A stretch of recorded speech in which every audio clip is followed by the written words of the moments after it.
ஓம் சக்தி. ஓம் சக்தி. ஓம் சக்தி. மரம் வளர்ந்து காய்க்கும்போதுதான் அதன் அருமை தெரிகிறது.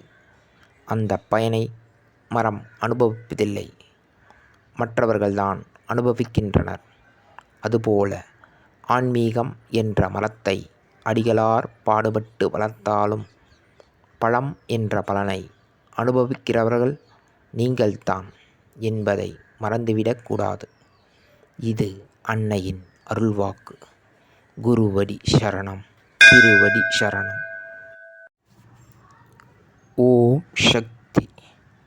சக்திகளே, உங்களுடைய கருத்துக்கள் மற்றும் அனுபவங்களை கீழ்காணும் மின்னஞ்சல் முகவரிக்கு வீடியோ வடிவிலோ ஆடியோ வடிவிலோ எங்களுக்கு அனுப்பவும்.